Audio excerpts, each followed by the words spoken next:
Kevin Fox berjalan dengan khidmat ke pengadilan utama Will County Courthouse mengenakan jumpsuit merah dan belenggu pergelangan kaki. Hanya 5 bulan sebelumnya, hidupnya sempurna. Tetapi sekarang, dia menghadapi tuduhan pembunuhan tingkat pertama dan hukuman mati atas pembunuhan gadis kecilnya, Riley.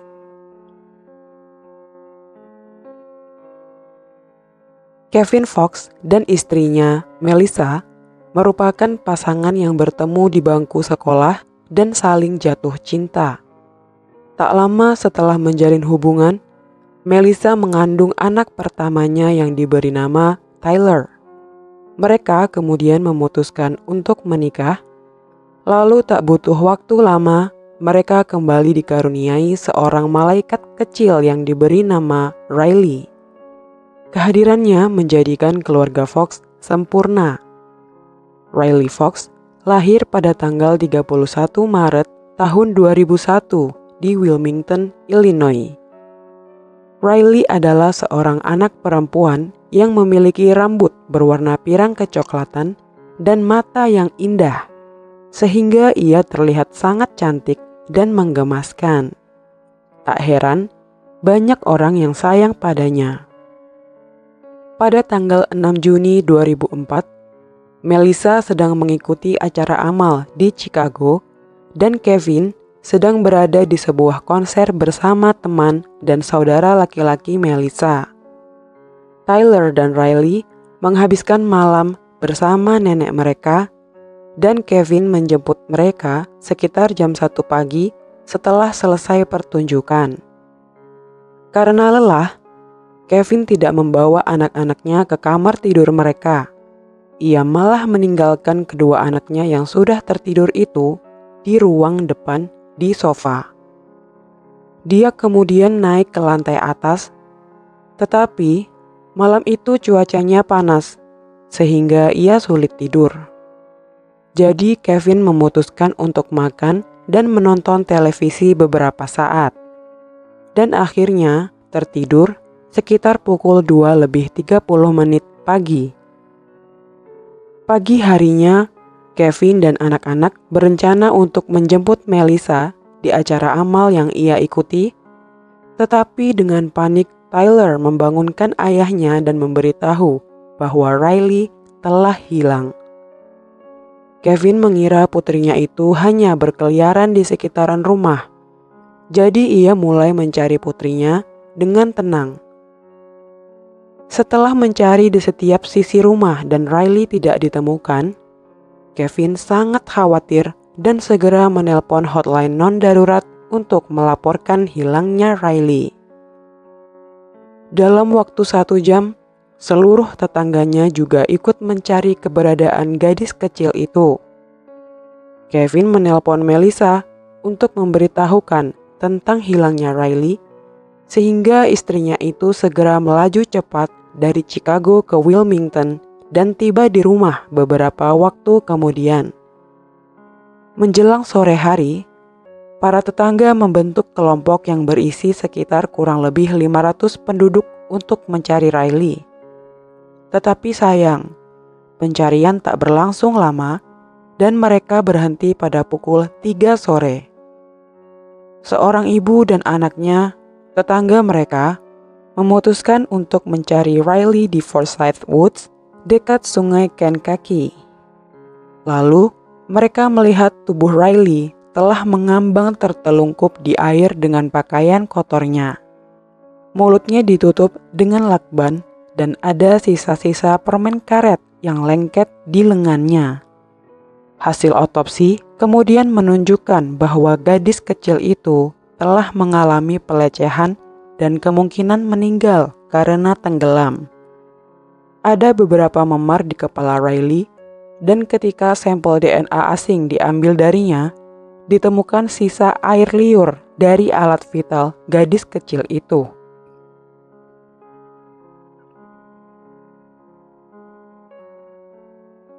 Pada awal penyelidikan kematian Riley, Detektif Will County tampak mencoba menenangkan kedua orang tua Riley. Mereka mengikuti pemakaman Riley dengan seksama dan menunjukkan simpatinya kepada keluarga Fox. Tetapi, sebenarnya para polisi yang hadir di sana sedang mencurigai dan mengawasi Kevin Fox, ayah Riley. Keluarga korban yang pertama dicurigai dan ditanyai jika terjadi sesuatu yang ganjil adalah hal yang sangat normal.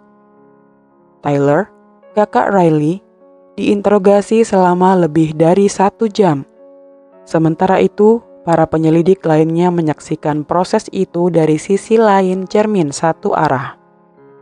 Kemudian, setelah selesai ia segera dibawa pulang. Ketika diinterogasi, Tyler banyak menjawab pertanyaan tentang ayahnya. Anak laki-laki itu terlihat sangat kesal sehingga dia sering menangis dan mencoba untuk mengatur nafasnya saat hendak menjawab pertanyaan. Malam itu, Tyler yang setengah sadar dari tidurnya melihat ayahnya membawa Riley ke suatu tempat. Tetapi ia tak ingat detailnya ketika ditanya lebih lanjut. Detektif itu juga melaporkan jika Tyler mengaku melihat ayahnya di dapur, membersihkan pakaian setelah dia kembali malam itu. Polisi juga memiliki rekaman video dari sebuah pom bensin di kota yang menunjukkan Ford Escape biru, mobil yang dikendarai Kevin melaju sekitar pukul 4 pagi pada pagi hari tanggal 7 Juni. Polisi terus berjuang untuk mengungkap dalang di balik kasus ini. Mereka masih mencurigai Kevin sebagai pelakunya. Mereka memantau gerak-gerik Kevin dan keluarga. Selang berjalannya waktu di bulan Oktober, polisi mendengar desas-desus yang beredar dari tetangga sekitarnya bila keluarga itu sedang melakukan perjalanan ke Las Vegas untuk liburan yang mewah. Kabar itu pun sampai di telinga media dan mereka mulai berbalik melawan keluarga Fox. Terlihat juga jika Kevin membeli sebuah mobil. Dari luar hal itu terlihat sebagai sesuatu yang tidak beres. Kemudian, polisi memeriksa Kevin sekali lagi. Kevin diberitahu oleh seorang detektif bahwa ada berita baru dalam kasus Riley. Lalu mereka memanggilnya dan Melissa ke kantor polisi. Setelah berada di kantor polisi, detektif melakukan interogasi terpisah. Melissa dibawa ke sebuah area untuk menjawab beberapa pertanyaan, sedangkan Kevin dikirim ke sebuah ruangan kecil yang penuh dengan penyelidik, lalu interogasi pun dimulai. Mereka ingin tahu mengapa dia tidak menelpon 911 dan malah menelpon hotline non-darurat pada pagi hari Riley hilang. Mereka juga ingin tahu mengapa Kevin terlihat pada pukul 4 pagi sedang mengendarai mobilnya. Pertanyaan itu berlangsung selama berjam-jam dan detektif akhirnya meminta Kevin mengikuti tes poligraf. Pada saat itu, tes itu memakan waktu hampir 24 jam dan petugas polisi maupun Kevin terlihat sangat kelelahan. 1 jam kemudian, pada pukul 1 pagi, Kevin diberitahu bahwa dia gagal dalam ujian itu. Interogasi berlanjut, di mana Kevin diperlihatkan foto-foto putrinya yang sudah meninggal tepat setelah tubuh Riley diangkat keluar dari air. Setelah hampir 12 jam diinterogasi, dengan kondisi sedikit tidur dan makan, Kevin Fox akhirnya mengaku telah melakukan pembunuhan tidak disengaja.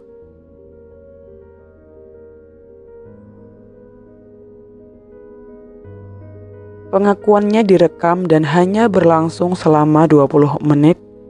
Ia mengatakan kepada detektif bahwa dia secara tidak sengaja membenturkan kepala putrinya dengan pintu.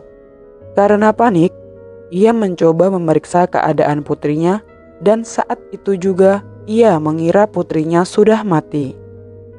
Kevin berkata pada mereka bila dia mengambil lakban dari rumah dan memasukkan Riley yang sudah tidak bernyawa ke dalam mobilnya.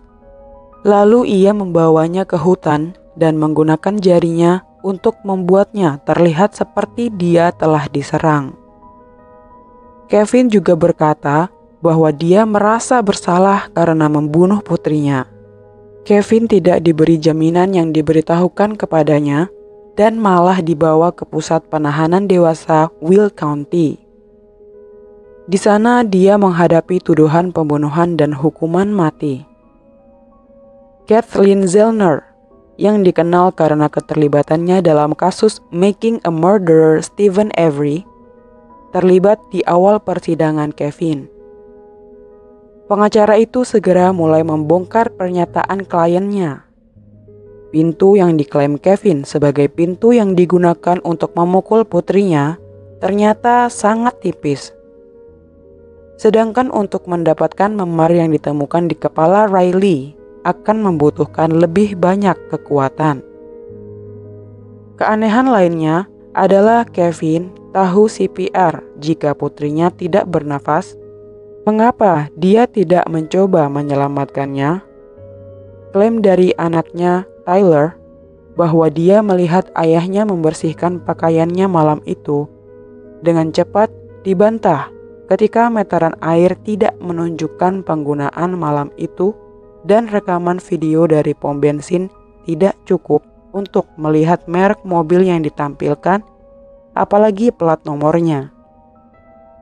Bukti-bukti yang tampak jelas tidak terkumpul dengan baik dan banyak dari apa yang terekam dalam kasus ini adalah gosip belaka. Laporan media tentang keluarga Fox yang berlibur setelah kematian putri mereka sebenarnya adalah untuk menghadiri sebuah pernikahan dan keluarga telah diberitahu oleh polisi untuk tidak memberikan hadiah meskipun mereka bersikeras. Bahkan sampel DNA yang diambil dari Riley belum diuji. Detektif utama dalam kasus ini telah membatalkan pengujian pada sampel karena dia pikir mereka telah menemukan pembunuh gadis itu.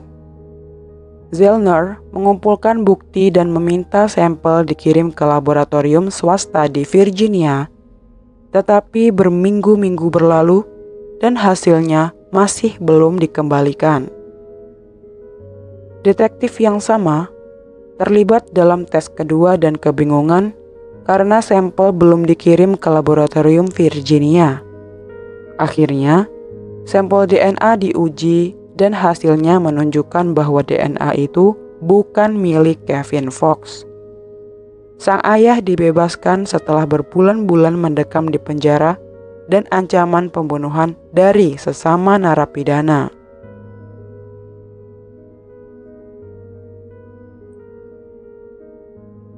Meskipun satu orang yang tidak bersalah telah dibebaskan, masih ada seorang pembunuh sebenarnya yang harus ditangkap. Polisi telah menghabiskan begitu banyak waktu untuk memastikan Kevin Fox masuk penjara sehingga mereka benar-benar merusak penyelidikan. Jadi, mereka harus mulai dari awal. Selama penyelidikan, banyak petunjuk yang diabaikan saat memburu pembunuh Riley. Karena para detektif percaya bila mereka telah mendapatkan pembunuhnya, yaitu Kevin Fox, dan mereka mengabaikan potongan-potongan teka-teki penting yang dibiarkan di depan mata. Pada malam Riley diculik, terjadi perampokan di rumah yang berada di seberang jalan dari rumah Fox. Karena tidak mempertimbangkan bahwa kedua peristiwa itu mungkin berhubungan, karena pencuri berhasil lolos dengan hanya membawa $40.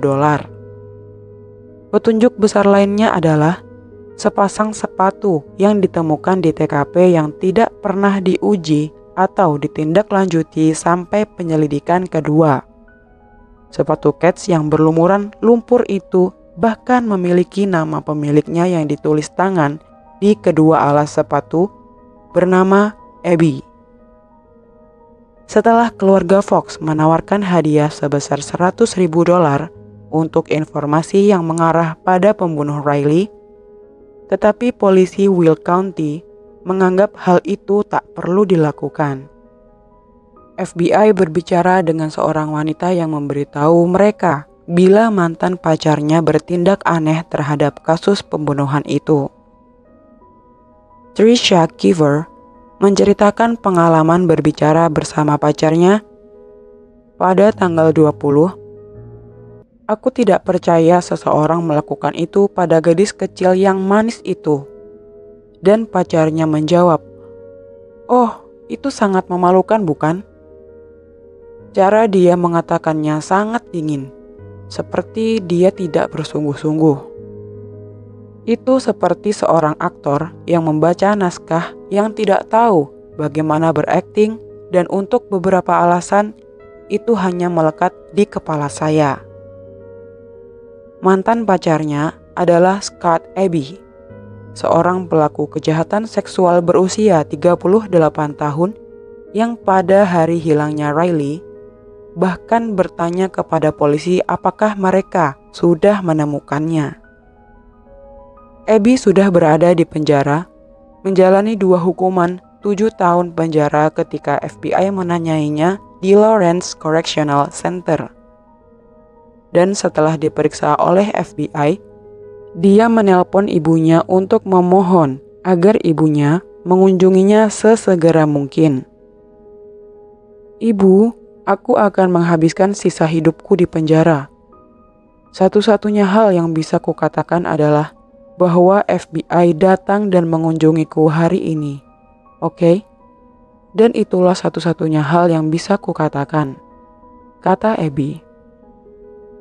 "Kau harus datang ke sini, Bu.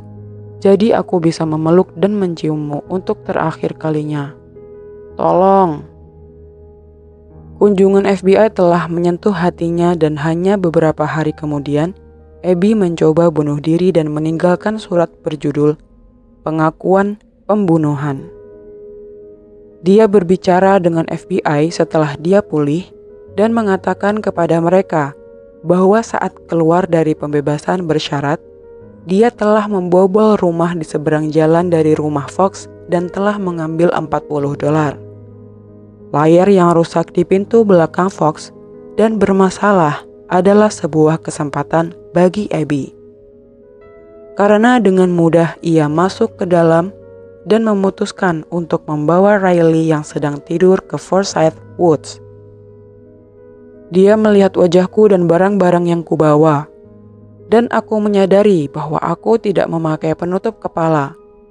Seketika aku benar-benar panik dan tanpa berpikir, aku membawanya. Saat aku bawa, dia terus berkata, "Aku ingin ayahku," kata Abbey kepada FBI. Setelah mencocokkan DNA Abbey dengan sampel yang ditemukan pada Riley, dia didakwa dengan pembunuhan tingkat pertama dan serangan seksual predator pada tahun 2010. Dia mengaku bersalah atas kejahatan tersebut dan dijatuhi hukuman penjara seumur hidup tanpa pembebasan bersyarat.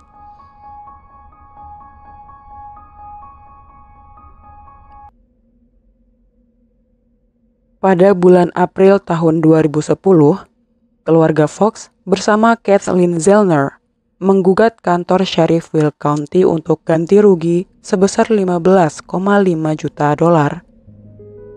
Mereka akhirnya mendapat $8,5 juta oleh juri yang terdiri dari rekan-rekan mereka. "Putri saya diperkosa di kamar mandi di Forsyth Woods dan mereka bahkan tidak menyelidiki kamar mandi itu untuk bukti DNA," kata Kevin Fox pada ABC News. Dia melemparkan pakaian dalamnya ke dalam tong sampah, dan mereka bahkan tidak menggeledah tong sampah itu. Mereka tidak menemukannya. Imbuhnya. Sudah 17 tahun sejak Riley Fox diculik, diperkosa dan dibunuh oleh seorang pria yang masuk ke rumahnya. Dengan segala sesuatu yang tidak beres dalam kasus ini, hal yang tidak boleh dilakukan oleh keluarga Fox akhirnya membantu memecahkan kasus ini. Kathleen Zellner ingin orang-orang menonton tayangan khusus selama 2 jam tentang pembunuhan Riley. untuk melihat betapa pentingnya penghargaan dan bagaimana kita bisa belajar dari kasus ini di masa depan. Saya pikir Nona Kiefer sangat termotivasi untuk berbicara dengan FBI ketika mereka melakukan pemeriksaan di lingkungan sekitar. Karena dia tahu bila dia sekarat karena kanker payudara, dan dia ingin putranya yang masih kecil dibekali setelah dia tiada. Saya pikir keputusan kami untuk memberikan tawaran hadiah adalah sebuah langkah yang penting dalam memecahkan kasus ini, kata Zellner kepada Page. Meskipun kasus Riley akhirnya ditutup, investigasi ini menyoroti bagaimana pekerjaan polisi yang buruk dapat menghancurkan kehidupan dan menghancurkan mereka yang terlibat. Meskipun ini bukan penyelidikan polisi yang gagal, tapi ini bisa menjadi pengingat bahwa tidak semua kejahatan masuk akal. Dan terkadang, peraturan harus dikesampingkan untuk menemukan sebuah keadilan yang pantas diterima para korban.